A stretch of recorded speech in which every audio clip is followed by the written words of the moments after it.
Buenos días a todos los presentes.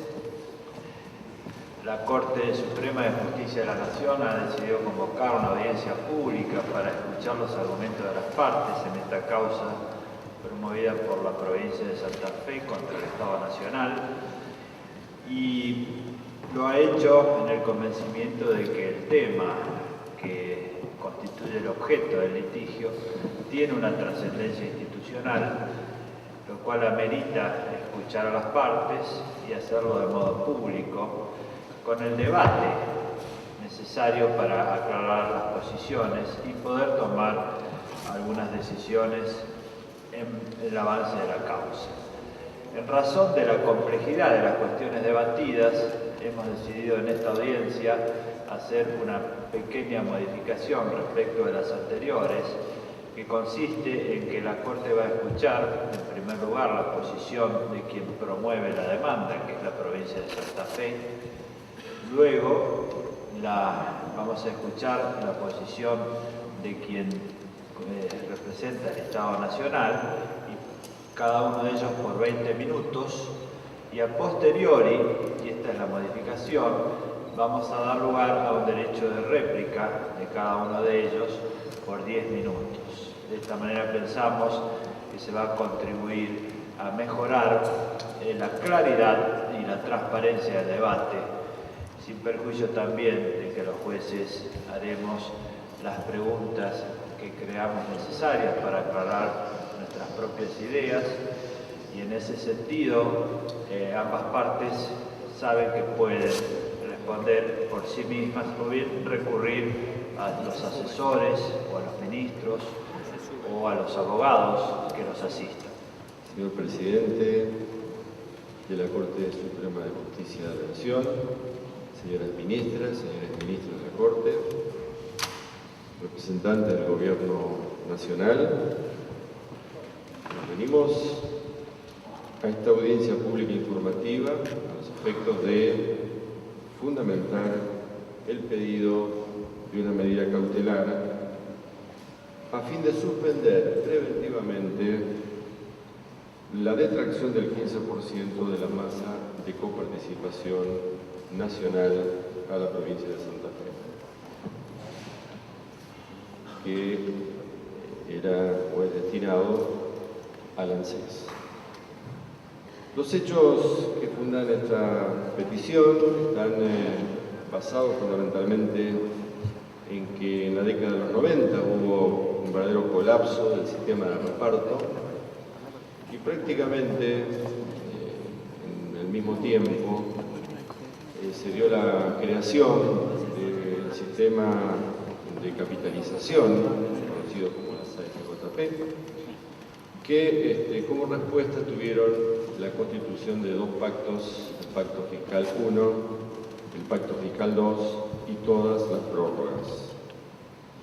Que para el caso de Santa Fe, que fue firmado esos pactos, luego no se firmó la continuidad del mismo, porque ese pacto venció el 31 de diciembre del año 2005, y a partir del 1 de enero del año 2006 consideramos que esa detracción es legítima.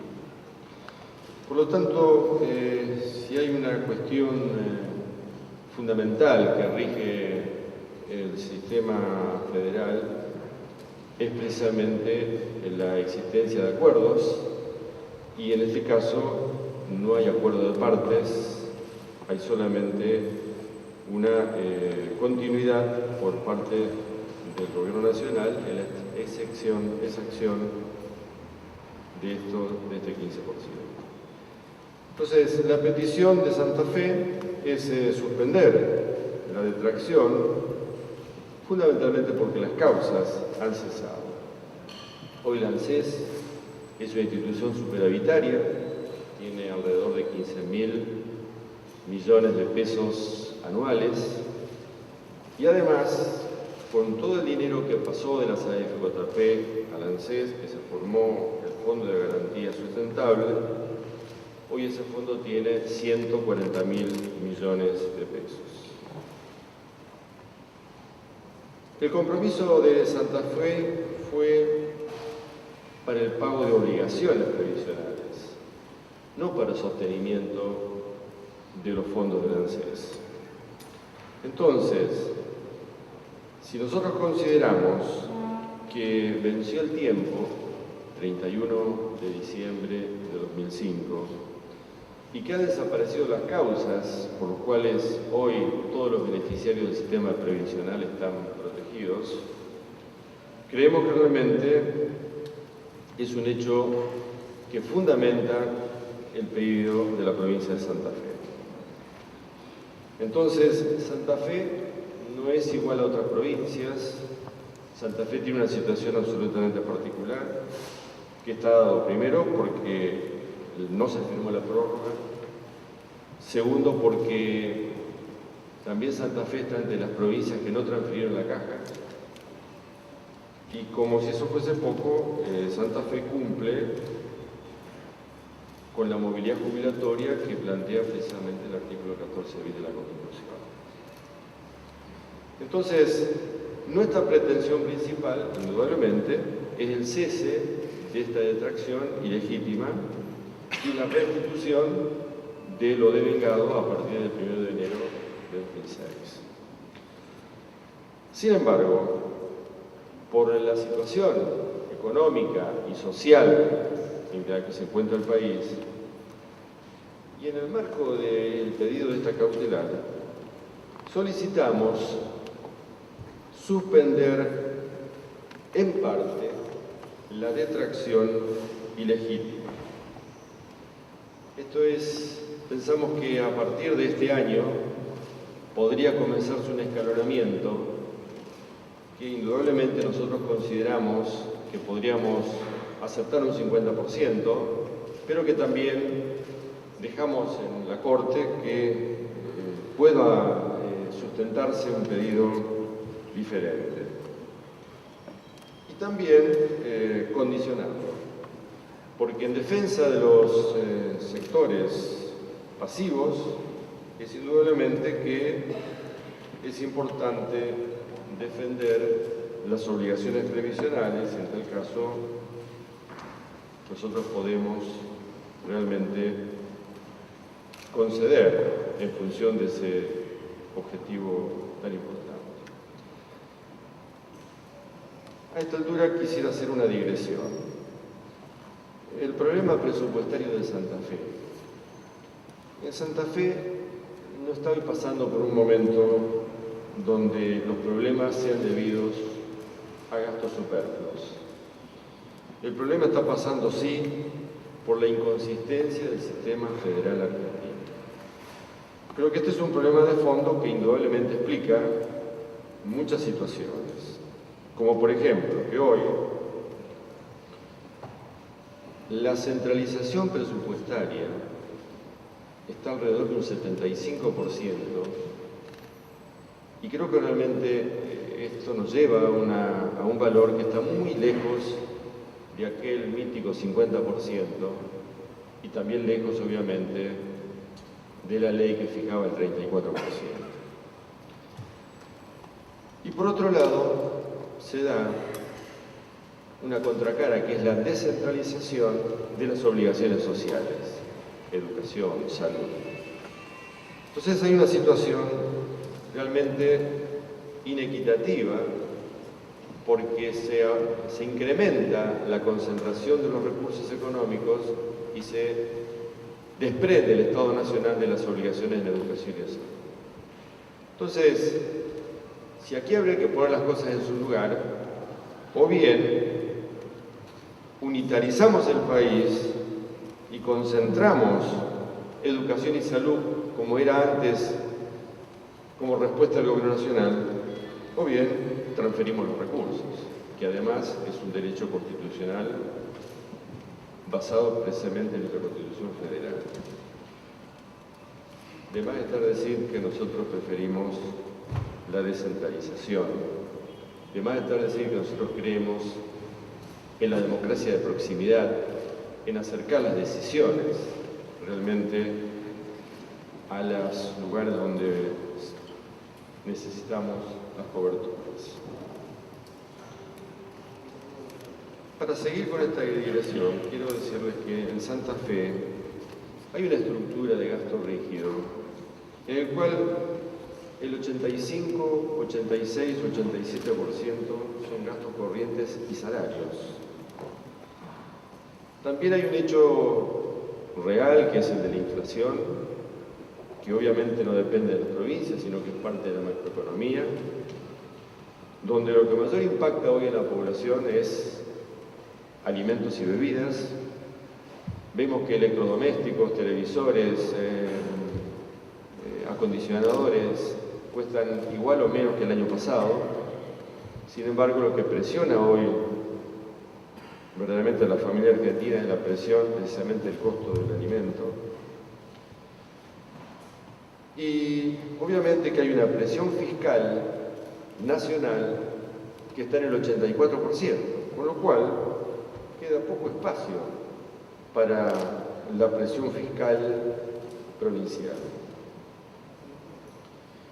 De manera que si la coparticipación es el 75% a nivel central y el 25% se distribuye en las provincias, y si ese impacto del Estado Nacional se da a su vez con aumentos salariales que verdaderamente son imposibles de pagar en las provincias, nosotros vemos que hay realmente situaciones muy difíciles de entender.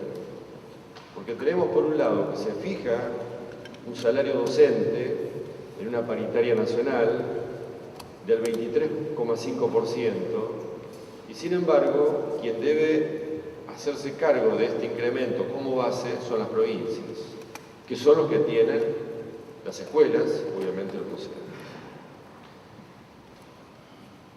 Por eso, estas detracciones indebidas, como las que estamos reclamando, se dan en una provincia rica y pobre. Es una provincia rica porque tiene un presente con un verde que se insolenta por la soja, por el maíz que se está cosechando, por las carnes, por las fábricas. Realmente hay un polo aceitero que es el polo aceitero más grande del mundo, pero la otra cara de la moneda es que tenemos una provincia pobre.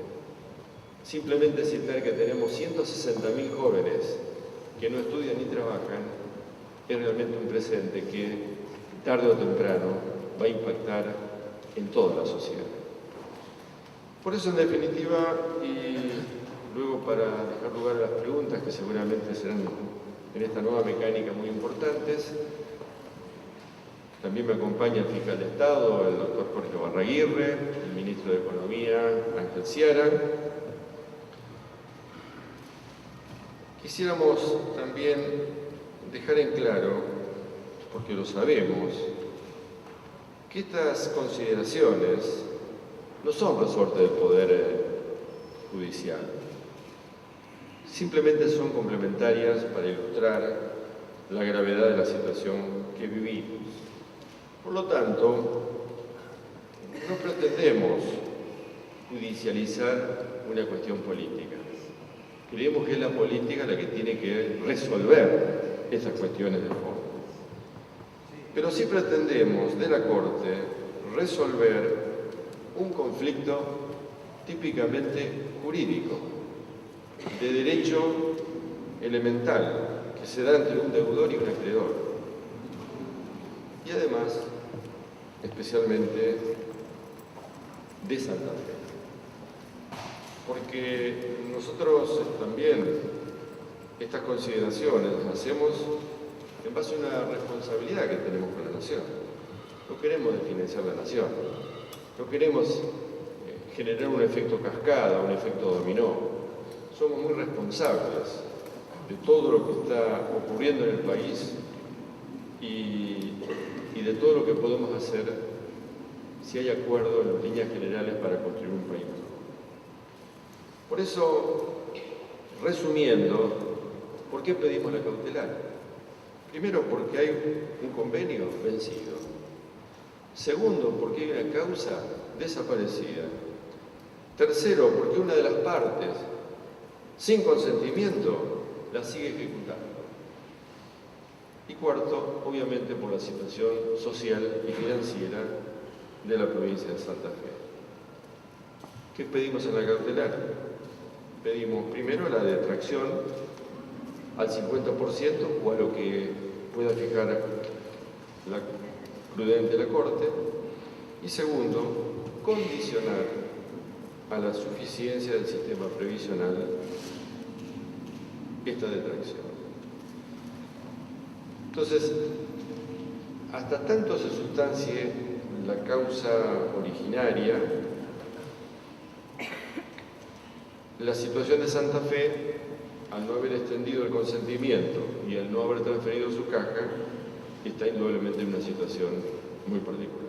Quiero decirles que también en la provincia de Santa Fe se paga el 82% móvil, que no es por el 82, sino por la movilidad jubilatoria, como bien lo fija la Constitución. Por lo tanto, se solicita a la Corte Suprema de Justicia de la Nación tenga en cuenta lo expuesto y pone a disposición todos los datos que sean necesarios. Nosotros queremos agregar una reseña parlamentaria donde allí propusimos 3 proyectos de ley vinculados precisamente al sistema jubilatorio. Queremos agregar el programa electoral que presentamos junto a la vicegobernadora Griselda Tesio. Queremos agregar el plan estratégico que ha hecho la provincia de Santa Fe a partir de un acuerdo con la Unión Europea y con la cooperación del programa Urbal 3. Queremos también agregar el plan de obras públicas, en los cuales la obra está fundamentalmente ligada a la cuestión social, que creo que realmente es una forma también de distribuir los recursos a toda la población. Muchísimas gracias. Muchas gracias, señor gobernador. El tribunal me va a formular algunas preguntas y reitero que también usted puede delegarlas en el abogado de la provincia o en el ministro de Hacienda o de Economía. Volviendo al 15%, a esta detracción o aporte que estaría haciendo la provincia de Santa Fe desde el año 92, me queda poco claro, de acuerdo a la demanda y a lo que acá se ha dicho, el destino de estos fondos, porque a veces se habla de gastos o costos operativos, a veces se habla de obligaciones previsionales nacionales, a veces se habla de gastos del sistema de transición. Entonces me gustaría que se explicitara cuál era, o sería, digamos, desde el 92 hasta ahora, el destino de estos fondos de acuerdo a la noción de la provincia de Santa Fe. Y otra segunda pregunta sería, ¿cuál es el argumento principal de la demanda, dado que por un lado está claro que la última digamos, prórroga que la provincia de Santa Fe considera válida es la del año 2000 al 2005 y habla de que el presupuesto del 2006, ¿no es cierto?, el artículo 73 lo prorrogó unilateralmente. Pero por otro lado, también habla de la reestatización del régimen de AFJP y entonces parece que ahí estuviera la necesidad o no necesidad de seguir contribuyendo. Entonces, este plazo o este tiempo transcurrido desde fines del 2005 hasta el 2009 en que inician la demanda, bueno, me gustaría que explicaran qué implica esta tardanza o cuál es el argumento principal. Buenos días, señor presidente, señores miembros del tribunal, gracias. Mire, vamos a contestar las dos preguntas de la señora ministra. Respecto del objeto de la detracción pactada en la cláusula primer inciso A del Pacto Fiscal 1, es cierto, como usted lo señala, de que hay costos operativos y también hay una cláusula de terminación en donde se vuelve a refrasear otra vez el objeto del Pacto Fiscal 1, pero si uno se concentra en esta cláusula primera, inciso A, lo que está muy claro es que se destina a pagar obligaciones previsionales. Por lo tanto, el argumento jurídico de la provincia de Santa Fe, interpretando sistemáticamente y también históricamente el objeto de la detracción, mantiene que la finalidad específica era financiar los costos de sustitución del sistema.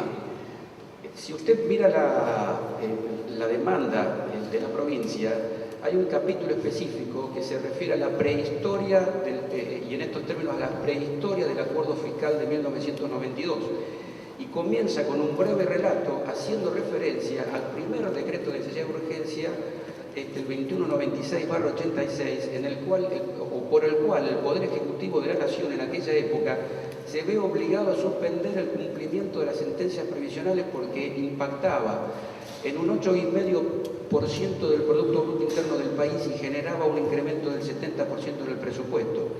Por lo tanto, de ahí en más queda claramente establecido el desfinanciamiento del sistema previsional argentino. En el año 90 o en el año 91 comienzan a establecerse, de conformidad a la ley de coparticipación clásica, la 23548, impuestos coparticipables con asignación específica que van a financiar el régimen previsional.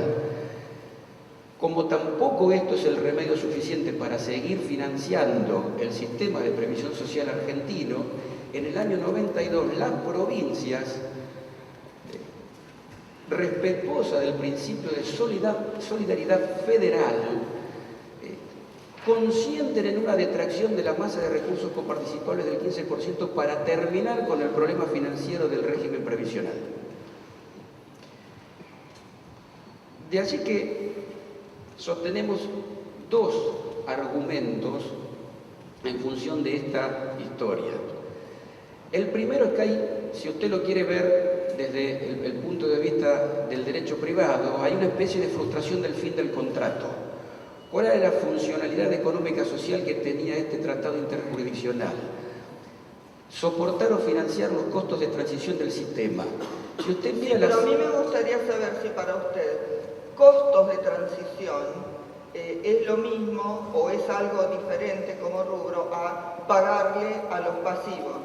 O sea, hay una parte que sería pagarle a los pasivos, que además la provincia de Santa Fe en principio, por lo menos los privados, entiendo que los había pasado al régimen nacional, y otro sería gastos o costos de transición de un sistema público al privado, o es lo mismo. Esto es lo que no me queda claro. Claramente, digamos, una cuestión es pagar obligaciones previsionales, lo que pasa que, digamos, si usted interpreta con el artículo 75, inciso 3, dado que se trata de una renta con afectación específica, las rentas con afectación específica tienen que tener tiempo determinado, lo cual el artículo 75, inciso 3 de la Constitución fulmina cualquier interpretación razonable acerca de pagar sin edit obligaciones previsionales. Por lo tanto, siendo una renta afectada hay que encontrar otra interpretación alternativa. ¿Cuál es la interpretación alternativa? La interpretación alternativa es lo que estaba diciendo. Si miramos también la cronología de los hechos, el pacto fiscal es del 12 de agosto del 92 y el mensaje de elevación del Poder Ejecutivo es el 25 de agosto de 1992.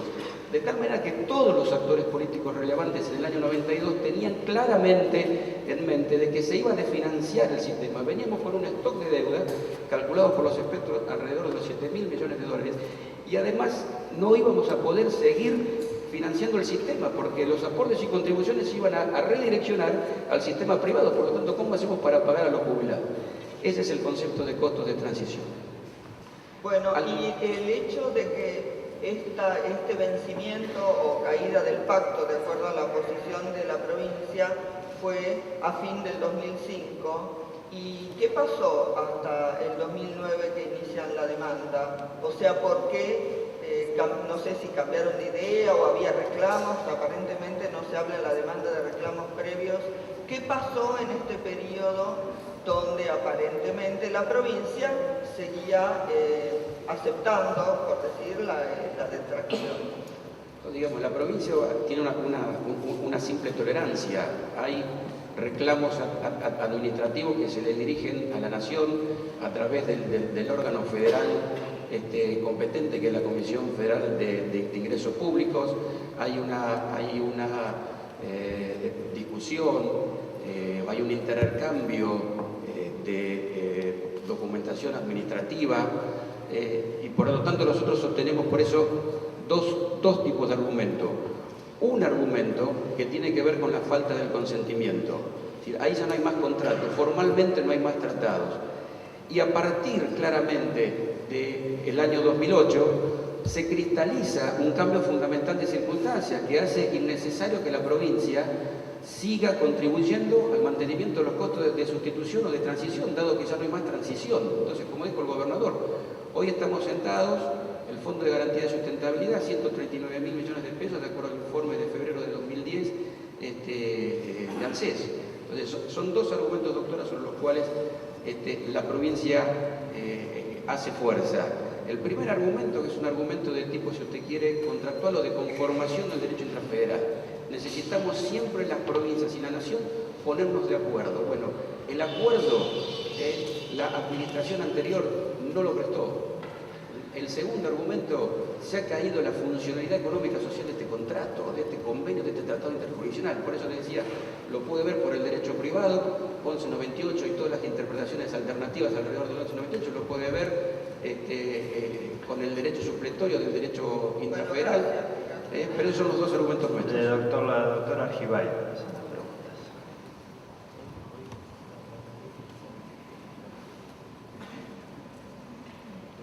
Gracias, señor presidente. Una aclaración, doctor.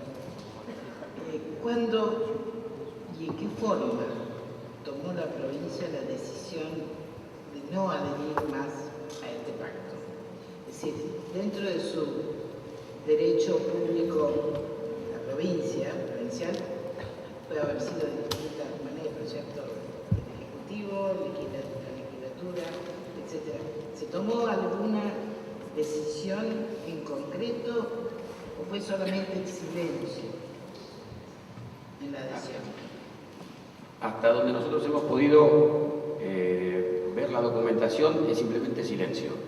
No hay un acto administrativo formal diciéndole a la Nación no adherimos a la prórroga.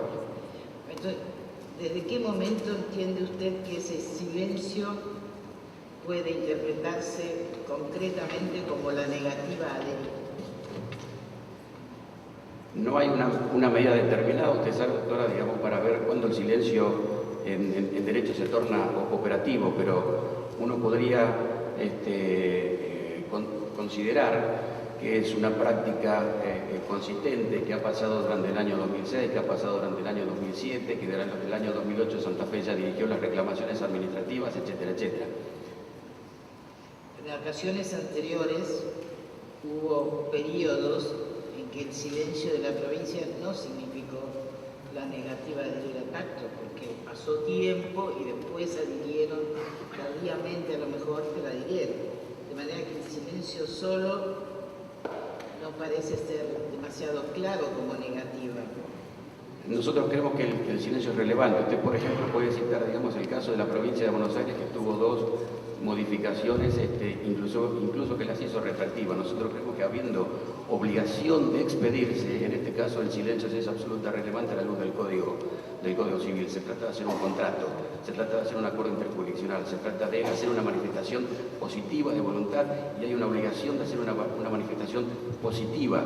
Por lo tanto, siendo estrictamente jurídicos, el 1 de enero del año 2006 la provincia de Santa Fe estaba fuera del contrato. Si la provincia de Santa Fe después hubiera querido hacer alguna manifestación retroactiva de voluntad, lo hubiera podido hacer y no se hizo.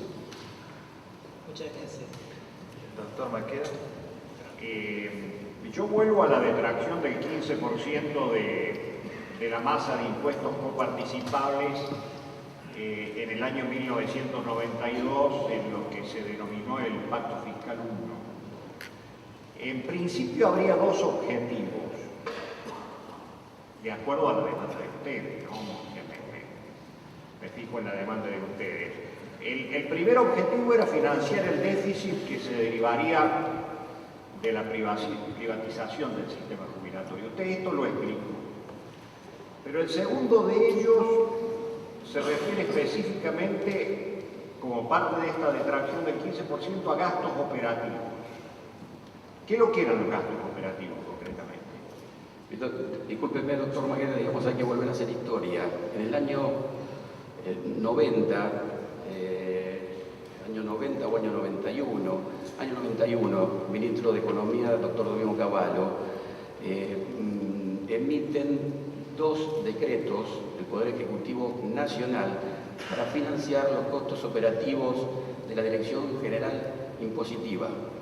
Esto tiene condena por parte de la Comisión Federal de Impuestos y comienza también una ola de litigación semejante a la nueva litigación que está vinculada a la detracción del 1399-2001, que también tiende a financiar con recursos coparticipables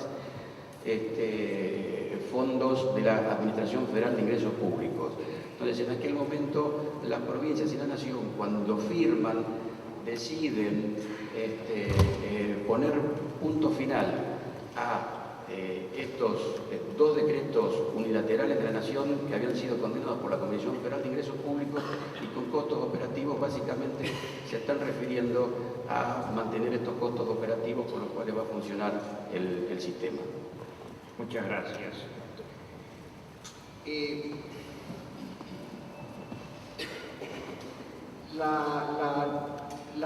La detracción del 15% de la masa de impuestos coparticipable, que fue prorrogada por la última ley, o sea, por la 26.078,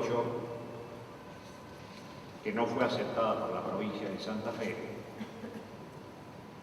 puede constituir una asignación específica en los términos del artículo 75, inciso 3 de la Constitución Nacional, o de lo contrario, en el criterio de ustedes, esto debía seguir las líneas anteriores de las leyes convenio.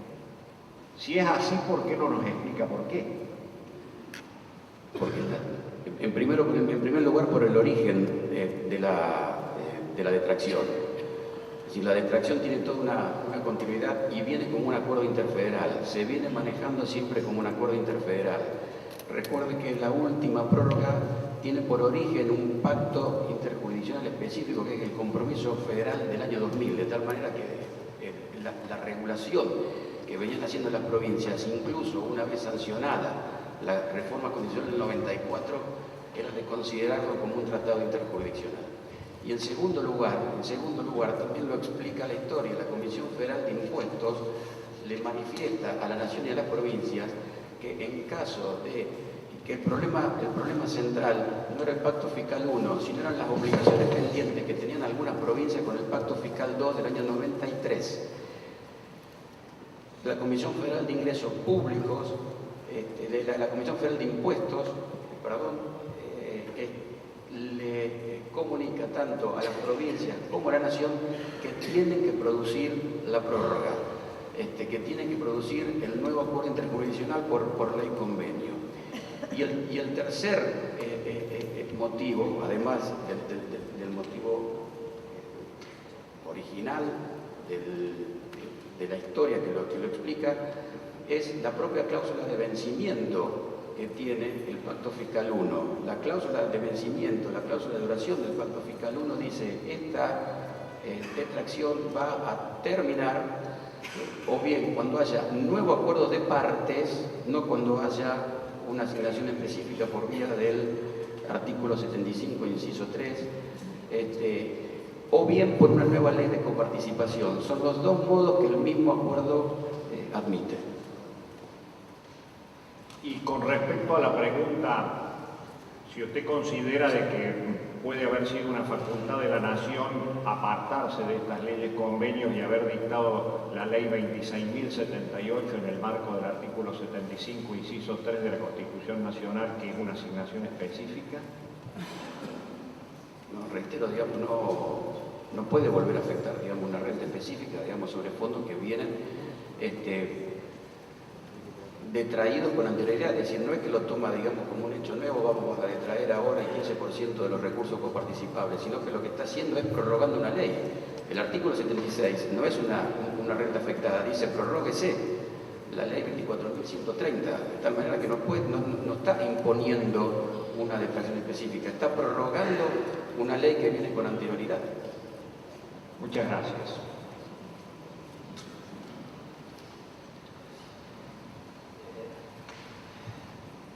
Quisiera hacerle también algunas preguntas relativas a los mismos temas. El doctor Maqueda ha precisado muy bien el núcleo jurídico del debate inicial que plantea la provincia y la nación. Por un lado, la idea de que hay un acuerdo y ese acuerdo es derecho intrafederal y por lo tanto necesita el consentimiento de las provincias para que subsista esa detracción, que es el argumento que expresó la provincia de Santa Fe. Y ustedes sostienen que al no haber una aceptación, eso habría caído. Pero por el otro lado está el argumento del Estado Nacional que dice que en realidad se crea una nueva asignación específica basada en el 75, inciso 3 de la Constitución. El doctor Maqueda le preguntó por qué razón usted entiende que no se produjo este segundo supuesto, un poco contrastando con el Estado Nacional. Si así fuera, el Estado Nacional tendría un argumento jurídico. Y el Estado Nacional invoca que el Congreso se expidió con unas mayorías agravadas y que esto justifica suficientemente el fundamento jurídico de la detracción. ¿Qué tiene la provincia para contestar este argumento? Bueno, reitero, presidente. Digamos, en primer lugar, es el Congreso con la mayoría agravada. Es irrelevante, digamos, a la luz del artículo 75.3 y de lo que escribió el Congreso, ¿me entiende? Digamos, esa es una clara justificación post hoc. Digamos, no es lo que hizo el Congreso, es la justificación de la nación, o de la representación detrás de la nación, y no lo que el Congreso hizo en el año 2005. Lo que el Congreso hizo en el año 2005 no fue afectar una renta específica. El Congreso en el 2005 prorrogó un acuerdo interjurisdiccional, prorrogó la ley 24.130. Lo hizo a instancia de lo que le dice la Comisión Federal de Impuestos. Antes, digamos, estaba este artículo donde prorroga no solamente la 24.130, sino prorroga una serie adicional de otros convenios interjurisdiccionales. Por lo tanto, lo que está haciendo la nación es mutar la naturaleza jurídica del instrumento que tenemos, es decir, considera, se apropia de un acuerdo intrafederal, dice, esto es como una especie de derecho interno mío, no lo necesito, se termina el 31 de diciembre de 2005 y el 1 de enero de 2006 comienza a funcionar una renta específica. Bueno, que esté la declaración específica del Congreso afectando una renta, no que el Congreso establezca una simple prórroga de una ley que tenía carácter intrajurisdiccional. La ley 24.130 no es una ley del Congreso. La ley 24.130 pertenece al derecho intrafederal, juntamente con la ley provincial, que generan el marco de validez ratificatorio de un tratado interjurisdiccional. Entonces no se puede simplemente prorrogar la 24.130 y después decir argumentativamente esto es una renta afectada del 75 inciso 3. El segundo aspecto a tratar aquí es que, planteada la posición de la provincia de que no hubo una renovación unilateral, ustedes sostienen que la razón por la cual accionan es que han cambiado las circunstancias, y parte sustantiva del cambio de circunstancias es este traspaso del sistema y la creación de un capital y de la transformación del ANSES en una institución de prestadora institucional. Y señala que el ANSES tiene superávit y por lo tanto esta detracción carece de sentido. En este aspecto, aun cuando el ANSES tenga superávit y deducida la detracción, la pregunta es si igualmente no hay una causa que justifique que el Estado Nacional tenga que seguir teniendo la asistencia de las provincias para estos gastos operativos que le preguntó la doctora Jaita y el doctor Maqueda. ¿Entendió con claridad el punto? Sí, absolutamente.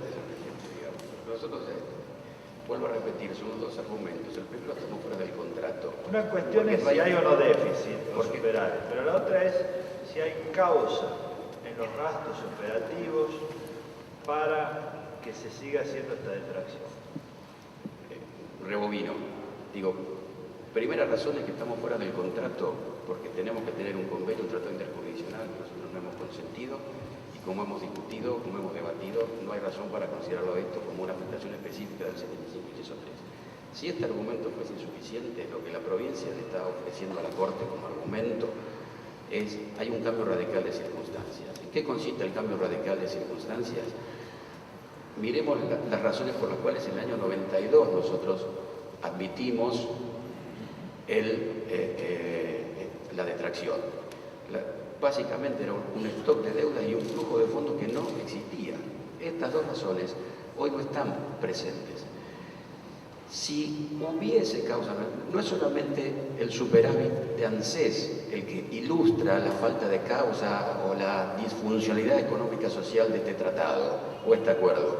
No son simplemente que hay todos los años 14 o 15.000 o 16.000 millones de pesos que van directamente al ANSES. Se trata también de que existe, digamos, un fondo de garantía de sustentabilidad del sistema, que está evaluado hoy en 140.000 millones de pesos y que asciende sistemáticamente todos los años.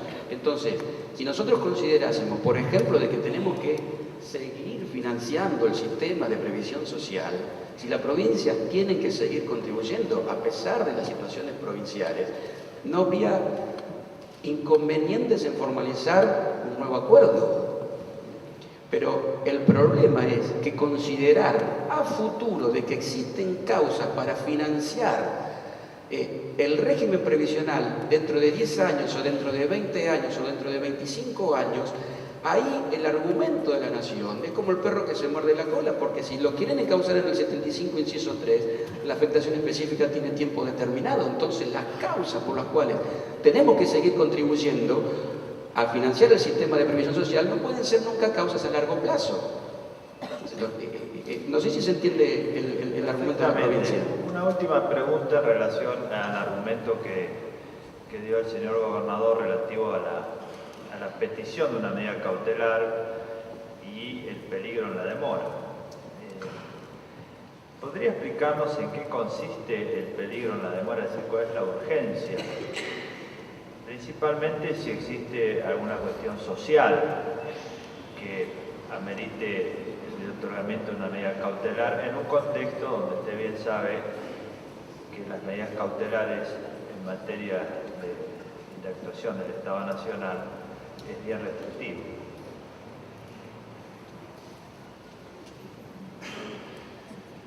Nosotros ilustramos las medidas cautelares basados en dos razones. En primer lugar, la verosimilitud del derecho.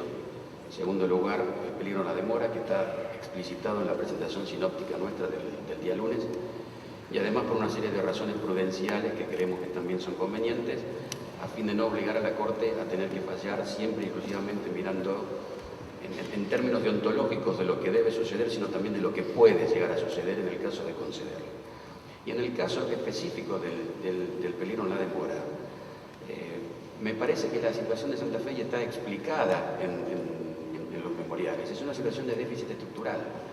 Es una situación donde nosotros ponemos a disposición a los técnicos de la nueva oficina que tiene la Corte a los fines de verificar el argumento de la provincia. El argumento de la provincia, estamos en una situación de déficit. Si el déficit es estructural, se aplica en cierta manera el argumento o la clase de preguntas que le hizo la doctora Argival. Ese déficit estructural existió siempre en los últimos años o se fue agravando. La pregunta mía va orientada a otro aspecto, es decir, ¿hay una cuestión social ahora que amerita que intervenga la Corte según la opinión de la provincia? Esa es la primera razón. Y la segunda razón es que efectivamente, digamos, hay severas razones sociales por las cuales la Corte debe intervenir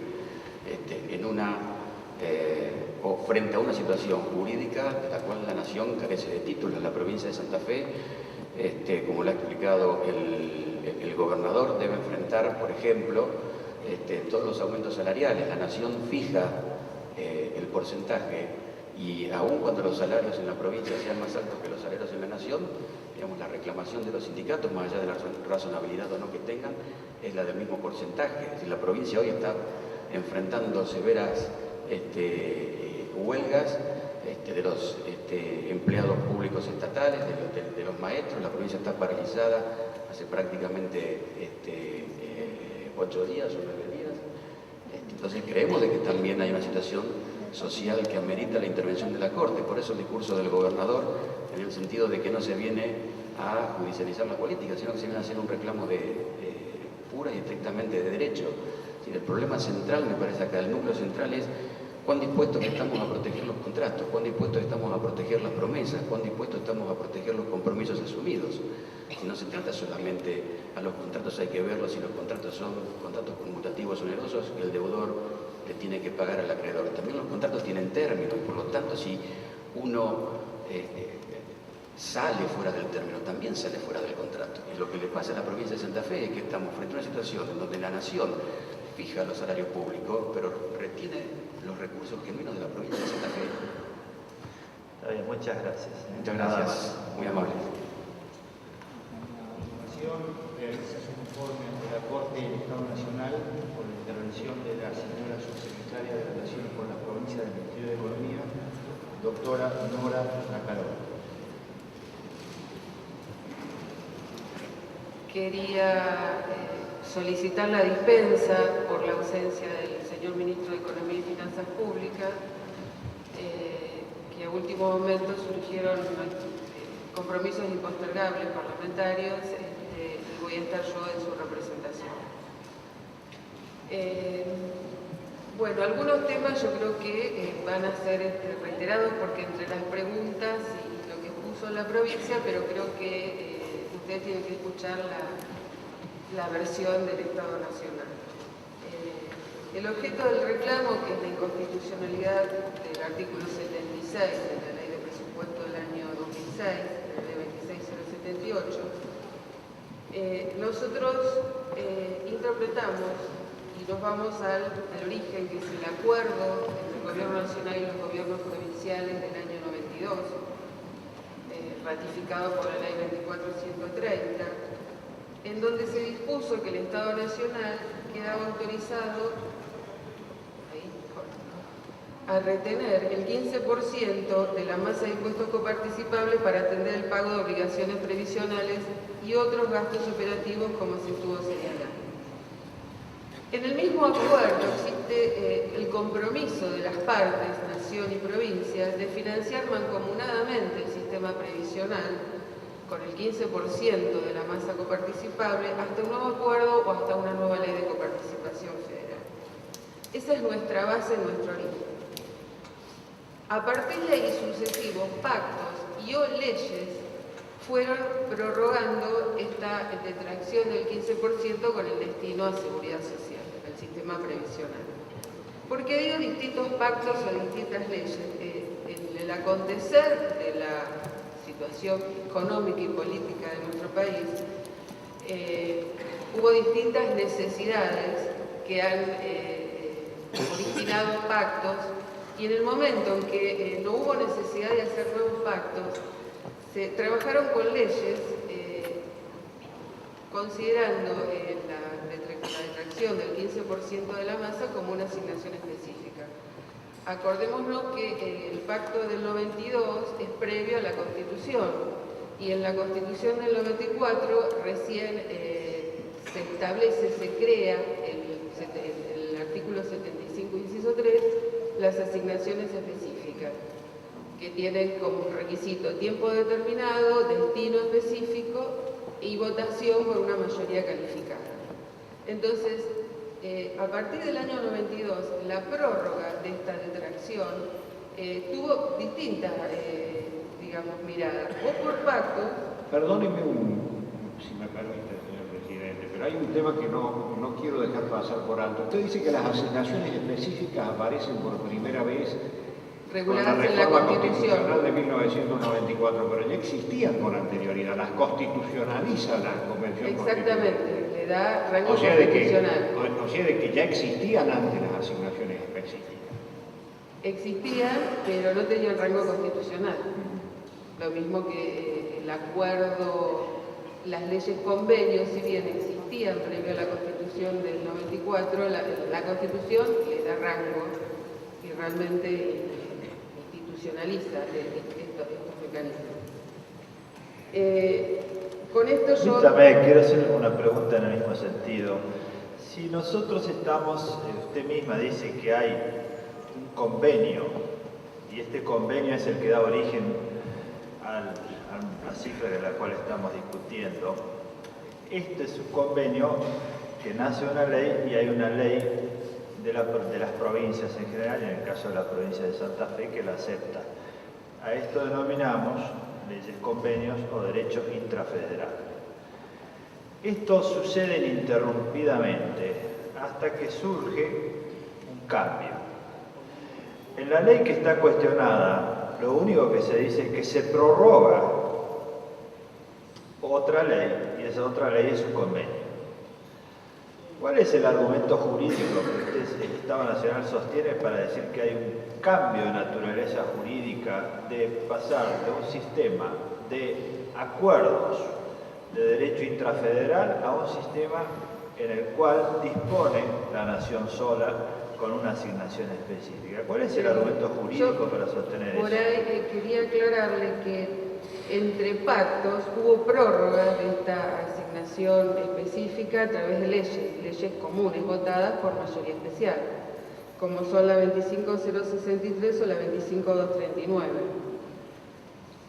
Luego aparece el compromiso federal por el crecimiento de la disciplina fiscal. Volvemos a una ratificación del tema a través de un pacto y a un compromiso de prorrogar esta asignación o retención del 15%. Ese pacto del año 2000, que fue ratificado por la ley 25400, expresamente le da el carácter de asignación específica conforme al artículo 75, inciso 3 de la Constitución, porque así está, digamos, redactado el artículo. Entonces, es como que el pacto del año 2000 le da el carácter que está establecido en la Constitución de una asignación específica. Y así la ley 25400 lo ratifica y prorroga en esa categoría de asignación específica. Pero perdóneme, pero el argumento que sostiene el Estado Nacional no es exactamente eso. Porque hasta la aprobación por ley del pacto no sostenía que no es asignación específica.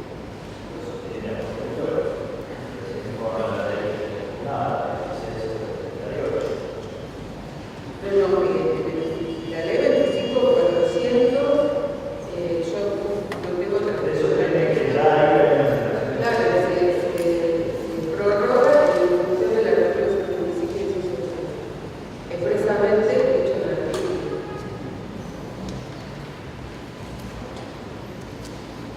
Después, si bien si me permite, yo creo de que tenemos que centrarnos en el tema de la naturaleza jurídica y del cambio de la naturaleza jurídica. Porque usted dijo que hubo muchas leyes de prórroga que no fueron leyes de convenio. Sí, estuvo la ley 24.468, la 24.669, la 24.919, la 25.063 y la 25.235. Pero lo que pasa es que prorrogaban las leyes de convenio. Y la ley, la última que usted menciona, la 25.400, también prorroga la ley de convenio. Tenemos que centrarnos en esta última ley, que no prorroga la ley de convenio, sino que no hace una asignación específica concretamente. ¿Cuál es la razón por la que se abandona el concepto de ley y convenio que tienen una categoría distinta porque existe la ratificación de la provincia y se entra en la asignación específica que no exige la ratificación de la provincia? Yo creo, digamos, si leemos ahora les puedo pedir a mis asesores, la transcripción del artículo pertinente del 25400 se prorroga la distribución de producido una serie de leyes, entre ellas la 24130, en función del artículo 75, inciso 3. Sí. si no les molesta se lo leo. El artículo 3 de la 25.400 es prorrogas hasta el 31 de diciembre del 2005 o hasta la sanción de una ley de coparticipación federal que establece el artículo 75, inciso 2 de la Constitución. La distribución del producido de los impuestos prevista en las leyes, números, hay una serie de leyes, y una de ellas es la 24.130. Este artículo prorroga todas las asignaciones específicas o distribuciones especiales distintas a la 23.540. Mire, si hay algo que nosotros tenemos que hacer es clarificar las ideas. Y en materia de coparticipación muchas veces, hasta la doctrina lo ha calificado como un área confusa del derecho. Entonces tenemos que ser claros en la utilización de los términos. Hasta el momento del artículo que usted menciona, siempre se utilizó el sistema del federalismo de concertación. La nación decide en base a un acuerdo con las provincias. Está claro eso.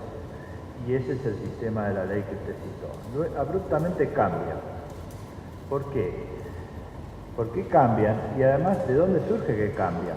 Porque si una ley prorroga otra, que es un convenio, normalmente no cambia. ¿Cuáles son los argumentos? Usted dice que prorroga una asignación específica, no prorroga una asignación específica hasta ese momento porque no era una asignación específica. La 25.400 prorrogó la distribución del producido de ciertos impuestos nombrados, dispuestos en distintas leyes.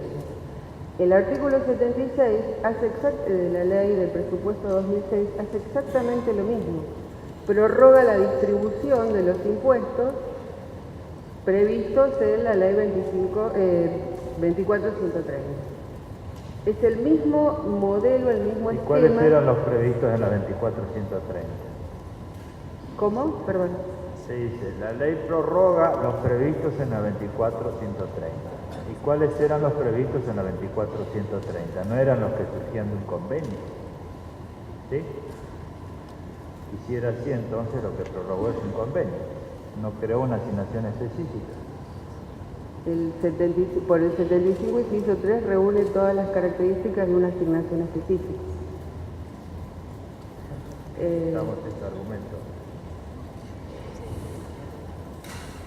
Sí, ¿por qué el gobierno nacional, cuando sanciona la ley 26.078 y lo hace con la característica de una asignación específica, decide apartarse de lo que le aconseja la Comisión Federal de Impuestos, la misma Procuración del Tesoro de la Nación y reiterados fallos de esta Corte, que han sostenido que una ley convenio sancionada por el Estado Nacional y aprobada por las provincias no puede ser unilateralmente modificada o reglamentada en virtud de su rango normativo específico dentro del derecho federal?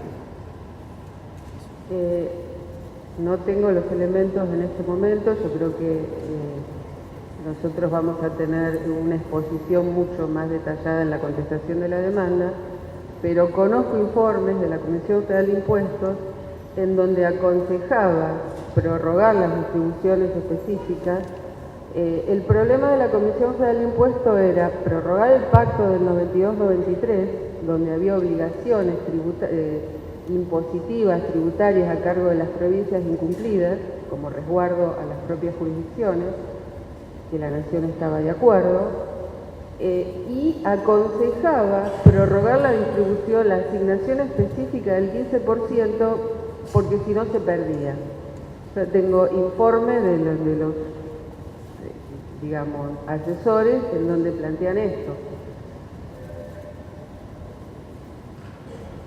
En el sentido de que reconocido que es una asignación específica.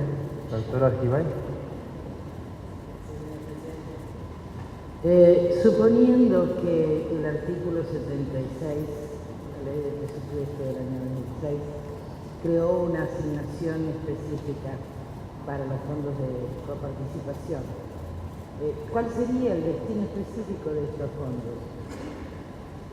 El destino específico es el mismo que estableció la 24130 para el sistema, para los gastos de seguridad social, y originalmente se estableció y otros gastos operativos allá en el 92.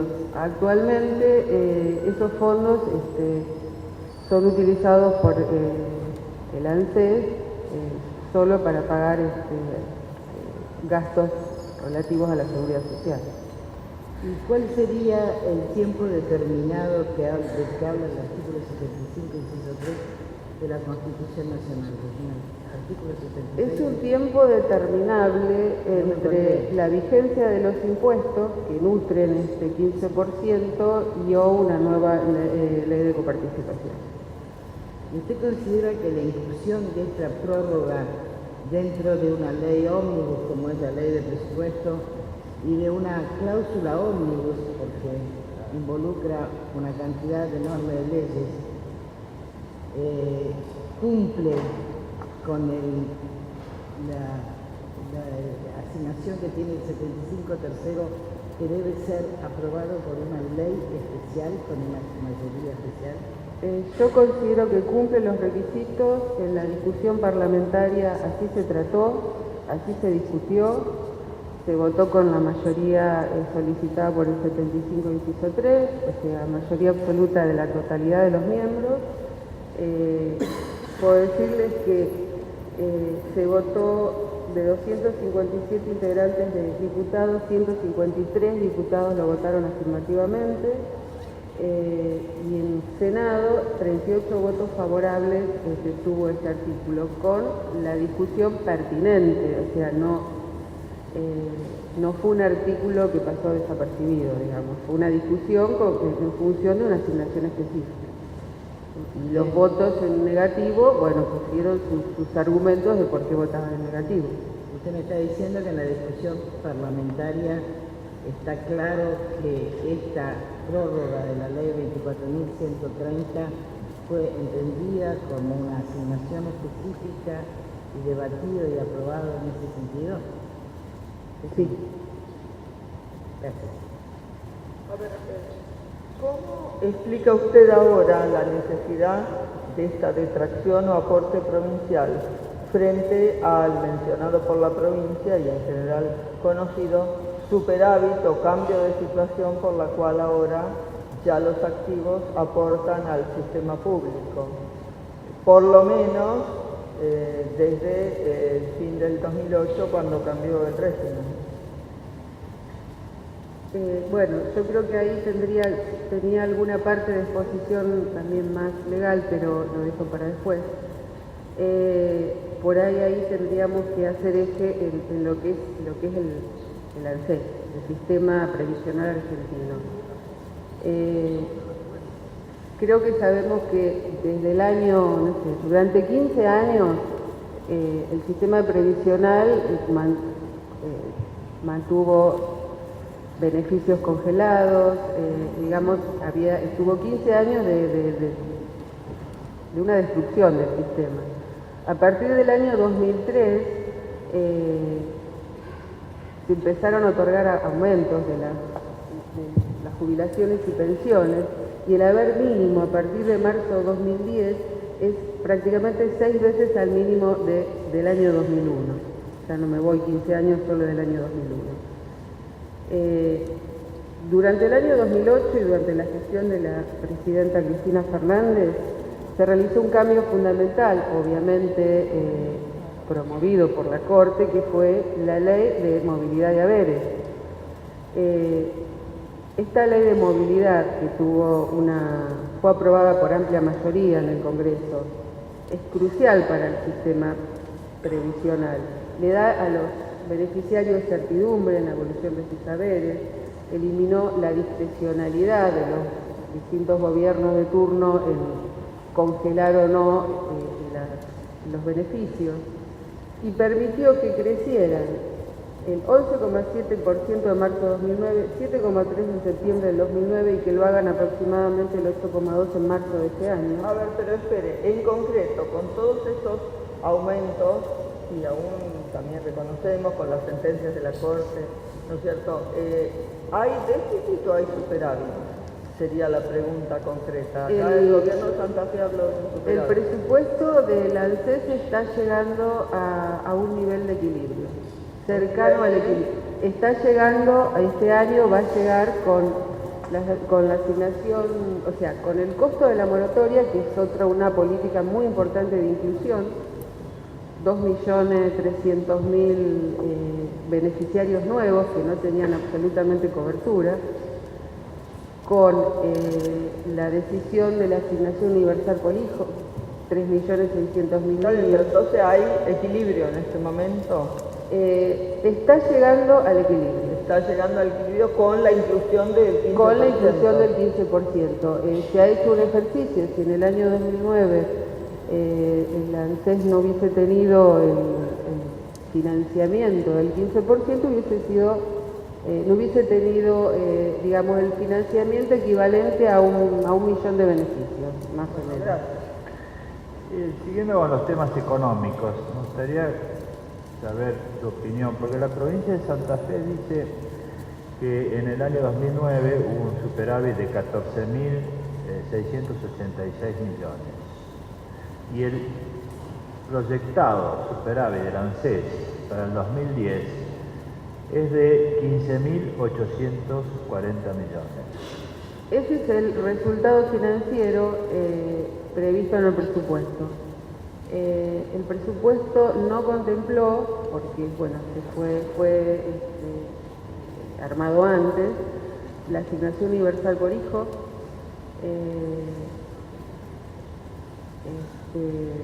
el aumento de asignaciones familiares, que también fue importante, y hubo en los últimos meses del año 2009 un ritmo creciente en nuevos beneficios en función de alguna ejecutividad del organismo que ha hecho que se hayan jubilado, más allá de la moratoria, jubilados comunes, más personas. Esto llevaría a algún replanteo del esquema presupuestario del ANSES que lo tornaría equilibrado. Y por debajo de la línea, uno de los temas que tenemos es el pago de las sentencias judiciales que se está destinando fondos en efectivo, no como en otras épocas que eran bonos a muchos años. Ahora se están haciendo pagos en efectivo, se están honrando las sentencias. O sea que usted niega que haya superávit, dice que se está llegando a un punto de equilibrio incorporando elementos que no estaban Lo que yo digo, presupuestados. en el presupuesto 2009 está planteado con superávit. Sí, pero... Al incorporar estas cosas se está llegando a un equilibrio. Y el stock de capital, aquí la provincia dice que el Fondo de Garantía de Sustentabilidad al 31 de enero de este año ascendía a 139.000 millones de pesos, equivalente al 45% de la recaudación total anual. Sí, el stock de capital es aproximadamente...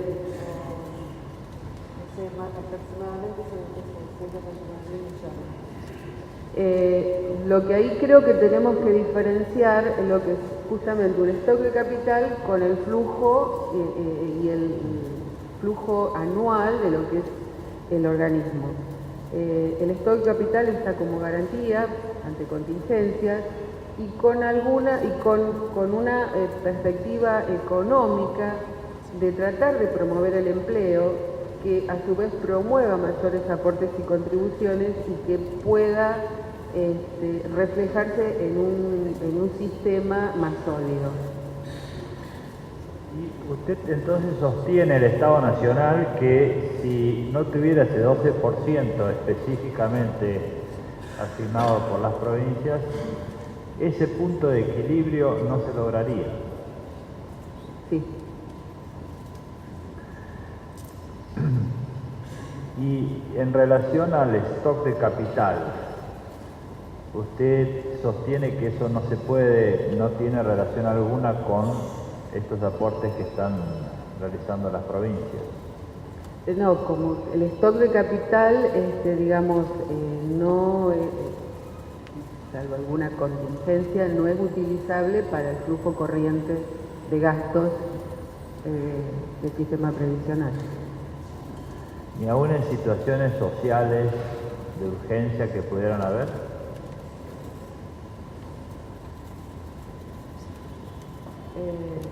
Para la provincia. En la provincia. Para la provincia. Yo creo, bueno, ahí no, yo creo que es la mirada de la situación fiscal de la provincia, que la provincia de Santa Fe se caracterizó por una gestión, una administración fiscal realmente muy buena. Ha logrado hasta el año 2007, incluso en el año 2002, cuando estábamos en plena crisis, bueno, resultados superavitarios. No es una provincia endeudada. El poco nivel de deuda lo puede honrar lo ha podido honrar con recursos propios.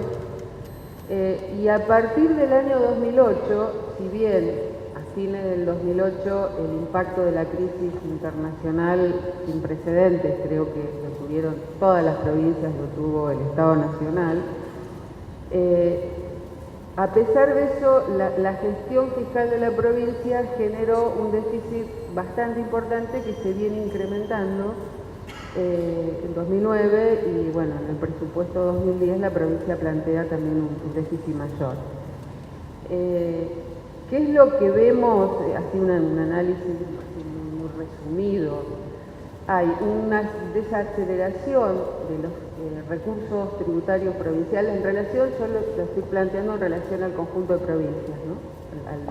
Al promedio de provincias, y una aceleración del gasto, el gasto básicamente en personal, que si bien esta no es la réplica, pero viene al caso, la provincia, los funcionarios provinciales plantearon que la política salarial la fija, sobre todo la docente, la fija el Estado Nacional, con la primer paritaria que se hace en el mes de febrero-marzo, que yo digo que eso es verdad, se fija en la paritaria nacional y un poco mueve a todo el resto de los escalafones en las provincias, pero se determina en el Consejo Federal de Educación, donde están presentes todos los ministros de Educación y algunos inquietos ministros de Economía van a asesorar, están representadas todas las provincias. No es una decisión unilateral la política salarial docente, que ya, bueno, insisto, fija un poco el resto de salud, educación, el resto de los escalafones. Y en bueno, volviendo a la situación fiscal de la provincia, nosotros vemos que, digamos, el gasto básicamente en consumo y personal está como creciendo por arriba de la media del resto de las jurisdicciones. ¿Qué ha podido hacer la provincia hasta el momento? Digamos, en función de la buena gestión fiscal anterior y de los superávit acumulados, ha podido manejarse con disponibilidades en caja y bancos, digamos. Ha podido manejarse con eso. Estando en este momento en una situación similar a alguna otra provincia que no tuvo en los cambios de gestión ese beneficio de hacer una entrega de una situación fiscal ordenada. Si miramos desde lo económico, digamos, las señales y los indicadores económicos están mostrando que la economía está empezando a moverse y a crecer. La recaudación, lo fiscal generalmente viene con un retraso, o sea, el mismo retraso que tienen todas las provincias, el Estado Nacional, que se empieza a ver. Por eso, volviendo a la situación fiscal de la provincia, no creo que sea muy distinta a otras, y es el impasse entre lo que nos produjo en el último trimestre del 2008, la crisis internacional, y cómo se está reaccionando como país, como provincia. Bueno, está bien, gracias. Le agradezco la respuesta. Nada más, si hay... Última pregunta, presidente. A raíz de todas sus explicaciones yo me quedé pensando en una cosa, siempre con respecto al cambio de naturaleza jurídica, ¿no es cierto?, de la ley. Es cierto que la situación que se vivía en 1992 y que justificaba la detracción del 15% a través de una ley es totalmente distinta a la que se vive en el año 2006, donde se sanciona la última ley, la 26078. Y es muy distinta porque en el año 1992 lo que se intentaba era cubrir un déficit que podía provenir de la creación de lo que se denominó en el lenguaje popular la jubilación privada, entre otras cosas. Y allí se apeló a una ley convenio, a lo que es el federalismo de cooperación que definía el doctor Lorenzetti recién. También es cierto lo que usted nos acota, que el ANSES se ha hecho cargo de más de 2 millones de nuevas jubilaciones hacia el año 2006, que en el último año se hace cargo de la asignación universal por hijo, que son funciones nuevas que está cumpliendo en este momento que no cumplía en aquel momento. Pero también es cierto de que cambió la situación porque el ANSES ha recibido todos los fondos de lo que se llamaba la jubilación privada. Y si así no hubiera sido, inclusive, uno se pregunta, ¿por qué es lo que motiva la decisión del Estado Nacional a abandonar aquel federalismo de concertación donde convocaba a las provincias que a través de una ley convenio compartieran la detracción del 15% y hoy a que realmente se tome esta decisión unilateralmente por parte del Estado Nacional sin que las provincias participen? Yo creo que las provincias participaron a través de sus legisladores. No hubo, es verdad, la prórroga de la distribución del artículo 76 del año 2006 no surgió de un pacto, pero la discusión y el consenso fue a través de cada uno de los legisladores de las provincias. Gracias. Un tema no es el mismo sistema que se utilizaba antes, donde también había legisladores y senadores, pero además de eso se requería la voluntad expresa del Estado provincial. A eso denominamos federalismo de concertación, es decir, el acuerdo de diálogo y convenio entre la nación y provincias. Específicamente a eso denominamos federalismo de concertación. Entonces hubo un cambio ahí, y la pregunta del doctor Maqueda creo que es clara. ¿Por qué razón se produce ese cambio y se decide unilateralmente y se abandona la idea de acuerdo con las provincias? No le puedo especificar una razón. La concertación o la voluntad fue a través de los legisladores. Yo quería acotar que en este momento hay proyectos presentados en diputados, son los que conozco, los que se pueden bajar de la página, donde plantean alguna modificación de la distribución del 15% y de otras asignaciones específicas que van al ANSES a través de leyes que supongo que se votarán por un 75 inciso 3. O sea que, digamos, se han presentado proyectos con la misma metodología del artículo 76. Bueno, gracias, muy amable. Doctora Brita. Realiza su informe complementario ante la Corte y su réplica la representación de la provincia de Santa Fe. Quiero decirles que la preopinante ha incurrido en una serie de apreciaciones desacertadas. Primero porque no es verdad que hay una desaceleración de la inversión. La provincia de Santa Fe tiene un crecimiento de inversión que es inédito. General Motors está trabajando los sábados a la tarde y todos los días en doble turno. Hay una inversión en una fábrica de barcazas hay inversión en tecnología permanente, hay inversiones en las fábricas de maquinarias agrícolas que están produciendo el 50% de las máquinas agrícolas del país. Estamos realmente creciendo en todos los aspectos económicos de forma extraordinaria. El polo aceitero está creciendo de forma extraordinaria.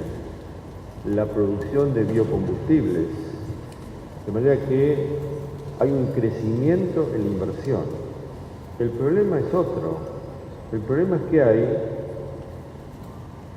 una situación absolutamente de inequidad que va creciendo y que es, de alguna manera, el patrimonio, el funcionamiento del neoliberalismo. Concentra riquezas, pero no hay la forma de atender la pobreza. Hoy Santa Fe tiene en sus cordones de las grandes ciudades bolsones de pobreza que son realmente extraordinarios, donde hay una gran pérdida del trabajo seguro, donde hay una gran marginalidad, donde hay una gran economía vinculada precisamente a situaciones como la droga, donde hay grandes economías vinculadas a todos los comercios ilegales, y verdaderamente todo esto es parte de esta otra cara de la provincia, y como decía en el mensaje, hay una provincia rica y hay una provincia pobre que coexisten. Entonces la cuestión social pasa a tener una importancia fundamental. Y si nosotros tenemos una situación en la cual los docentes no dan clases, si no se les paga lo que dice la paritaria nacional, Santa Fe no está en condiciones de pagarla, porque tiene realmente una exacción nacional impositiva que verdaderamente achica enormemente la posibilidad de una detracción impositiva en la provincia de Santa Fe. De manera que es una situación muy compleja. Y por lo tanto, nosotros reafirmamos esta idea de que somos solidarios como debe ser la provincia de Santa Fe con la nación. Pero no podemos olvidarnos de que vivimos en un país federal y que hay acuerdos que hay que respetarlos. Venimos precisamente de una provincia donde fue sede de la Constitución Argentina y venimos realmente de una necesidad de que se respeten los valores del federalismo, porque es la esencia de esa Constitución que le dio lugar a la República Argentina. Por eso nosotros creemos que hay grandes posibilidades de salir adelante, hay grandes posibilidades económicas y la provincia de Santa Fe tiene la obligación de contribuir con otras provincias que tienen más dificultades. Pero indudablemente que hay hechos necesarios, que son necesarios atender. Las migraciones internas que se están dando hoy en la provincia, que vienen de provincias vecinas, que no vienen a trabajar, sino que vienen a buscar comida en la basura. Entonces todo esto nosotros no podemos desconocerlo, porque son también argentinos los santafesinos. Y creo que realmente esta es la cuestión fundamental por la cual nosotros creemos que hay una necesidad de trabajar juntos por un futuro mejor. No creemos que sea necesario buscar atrás para que desde el 1 de enero del año 2006 se comience a pagar. Somos muy respetuosos de la realidad. Tenemos realmente un gran respeto sobre la realidad de nuestro país, pero también es cierto que tenemos un gran respeto por el derecho que tienen los argentinos de vivir con dignidad. Hoy en Santa Fe hay bolsones de pobreza que no viven con dignidad. Mire, hay valoraciones alrededor de las encuestas que se han hecho en las villas miserias, donde los chicos no saben el día de su cumpleaños, donde no tienen una mesa para comer, y son realidades que van empobreciendo. Entonces decimos, la pobreza cuánto es del 11%, si nos fijamos en un número económico, pero la pobreza va mucho más allá, la pobreza espiritual de los argentinos, o particularmente de los santafesinos, es la que tenemos que atender. Por eso realmente nosotros ratificamos esta idea de mostrar los números, de mostrar las necesidades, de mostrar lo que pasa hoy en las escuelas, de las dificultades que tenemos para concretar obras importantes, como por ejemplo en salud y en educación. y necesitamos realmente poder construir junto con la nación lo que hoy está demandando el pueblo de Santa Fe. Muchas gracias.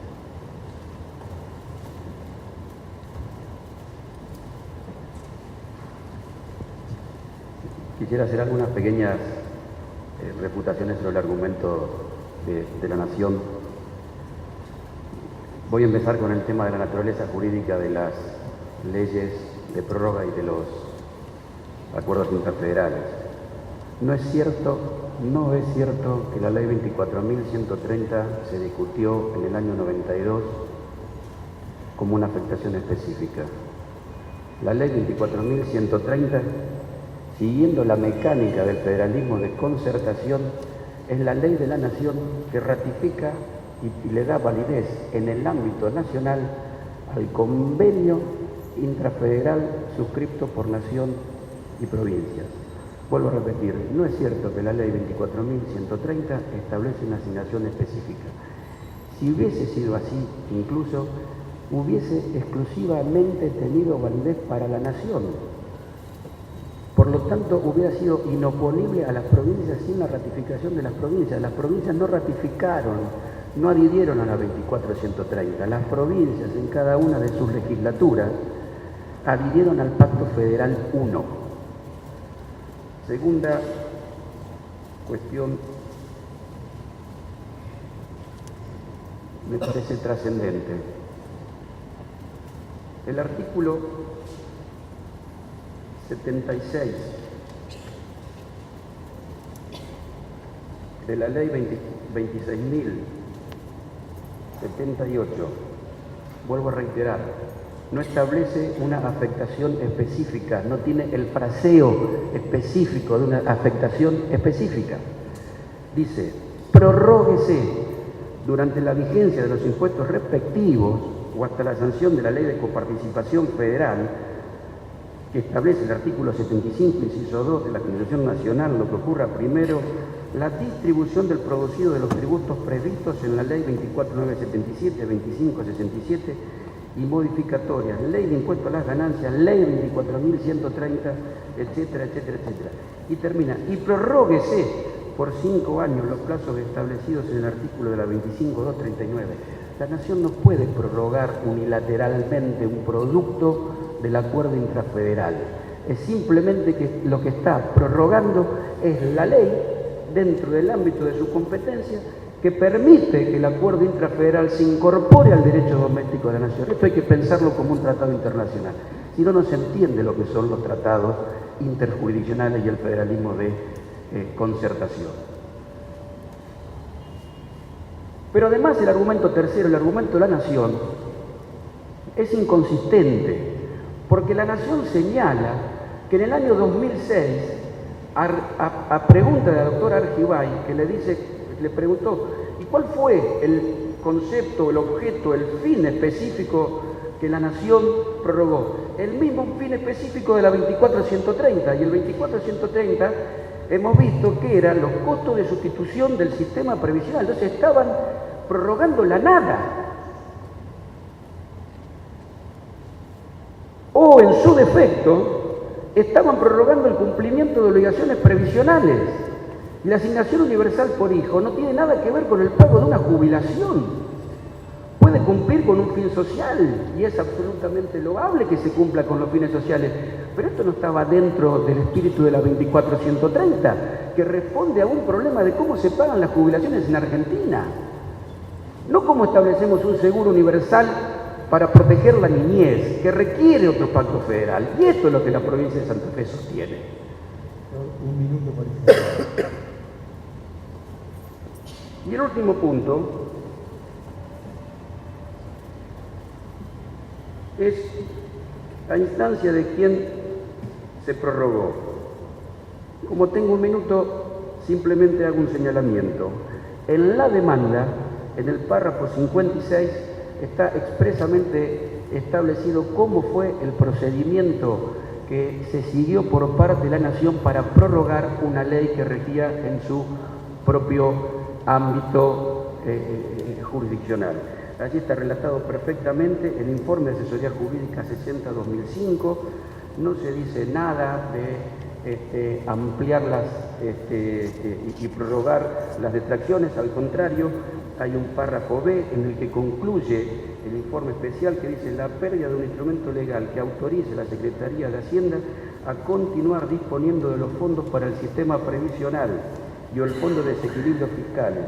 Lo dicho en el inciso precedente no carece de fundamento, puesto que así se procedió con anterioridad a la fecha del vencimiento del pacto. Es decir, vuelve otra vez la Comisión Federal de Impuestos a incluir esta cuestión dentro del federalismo de concertación. Y en el informe, párrafo 58 de nuestra demanda, en donde se cita expresamente el informe de asesoría jurídica número 6/2006 de la Comisión Federal de Impuestos, dice: a raíz de esta recomendación o advertencia, hecha en el año 2005, se incluyó en el presupuesto general para la administración correspondiente al ejercicio 2006 un artículo en el sentido antes indicado. Muchas gracias, señorías. Realiza su informe complementario y su réplica el Estado Nacional. Excelentísima Corte, desde el área legal del Ministerio de Economía estimo necesario hacer algunas precisiones para replicar las argumentaciones de la Fiscalía de Estado de la provincia. Creo que es importante reparar en que el acuerdo del año 2000, ratificado por la Ley 25.400, le da cabida a la interpretación del Estado Nacional, según la cual esta asignación específica tiene perfecto andamiaje en el marco del 75.3 de la Constitución.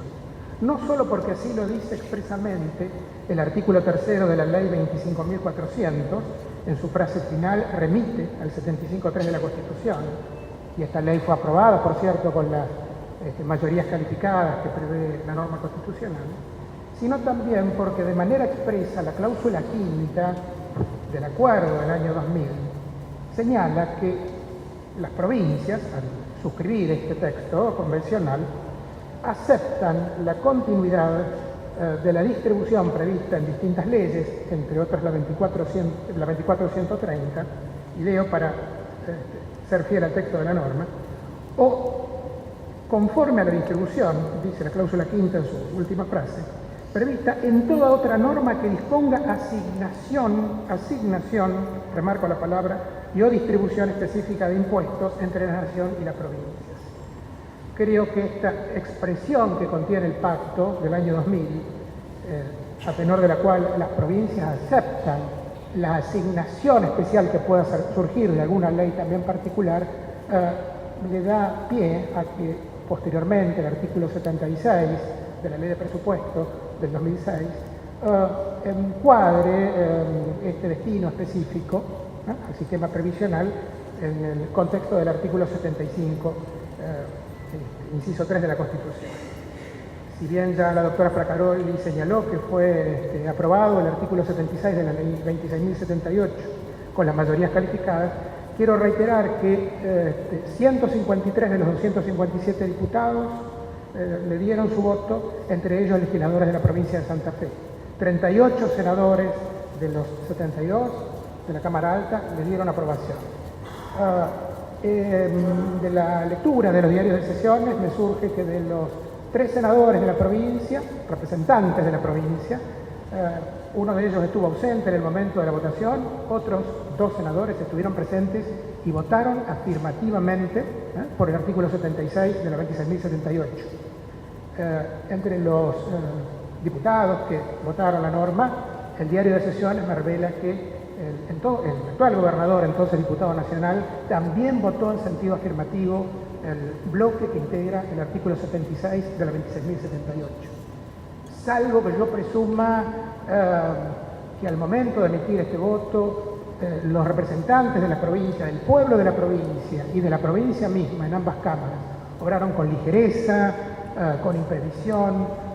No llego a entender el porqué del cuestionamiento a la constitucionalidad de esta norma que obtuvo la aprobación por las mayorías calificadas que prevé nuestra Carta Magna. Entiendo también que si existe una potestad para el Congreso de la Nación, que surge claramente del 76.3, no debe entenderse que esté inhibido, ¿no?, de ejercerla, como lo hizo a través del artículo 76, ahora cuestionado por la provincia, por la circunstancia de que en algún momento anterior, ¿no?, de toda esta evolución histórica, se le haya dado un marco o un formato convencional, ¿no?, acorde con la idea del federalismo de concertación, que nos recordaba la Corte, a esta figura. De lo contrario, entenderíamos que se habría cercenado también de una manera inconstitucional la facultad que el 75.3 le da al Congreso de la Nación. Me parece importante recalcar esto porque, salvo, insisto, que ahora pensemos en la inconsecuencia de los representantes de la provincia en el Congreso de la Nación, no podemos hablar de una situación en la que esté en crisis la presunción de constitucionalidad que tiene el 76 de la 26.078, que es la presunción de la que en principio goza toda norma, sancionada de acuerdo a los procedimientos constitucionales, y por eso el Estado Nacional cree que no está dado el recaudo de la verosimilitud del derecho como para que eventualmente prospere una medida cautelar como la que ha solicitado la provincia. En punto al peligro en la demora, creo que es importante contraponer, la situación que puede darse en el ámbito de la provincia y la necesidad de financiamiento. Bueno, no va a ser puesta aquí en tela de juicio, pero es necesario contraponerla también con las necesidades del sistema previsional que necesita de este 15%. De lo contrario, creo que la solución del problema puntual de la provincia a través de una medida cautelar puede llegar a una situación de default del sistema previsional nacional, porque no se nos escapa que de prosperar una medida cautelar como la solicitada por la provincia de Santa Fe, seguramente llegarían otros pedidos similares. Algunos ya están, por ejemplo, el de la provincia de San Luis, instalados ante el alto tribunal, y habría que entonces repensar cómo financiar el sistema previsional. Retengo de la exposición de la señora subsecretaria de Relaciones con Provincias que lo que está en discusión, si se hiciera lugar a esta pretensión, es el equivalente al ingreso o el beneficio de aproximadamente 1 millón, más de 900.000 y cercano a 1 millón de personas, ¿no?, que perciben el haber previsional en el marco del régimen actualmente en vigor. Insisto, no están dados los requisitos para el otorgamiento de una medida cautelar, y si se coincide con la postura del Estado Nacional de que no hay argumentos sólidos para sustentar la inconstitucionalidad del 76 de la Ley de Presupuesto del año 2006, pues está perfectamente alineado con el 75.3 de la Constitución. Quizás se pueda entender que en el trasfondo de este planteo de la provincia se encierra la pretensión de traer ante este alto tribunal la solución de una cuestión que debe ser dirimida políticamente en la instancia en la que esto corresponde, es decir, en el Parlamento. Creo que sería un caso más de judicialización, ¿no?, de cuestiones que deben discurrir por andariveles políticos. Creo que esto le hace mal a la justicia y también devalúa al funcionamiento de los otros poderes de la Constitución. No sé si hay algún dato más que a la doctora Fracaroli, el cierre con esto.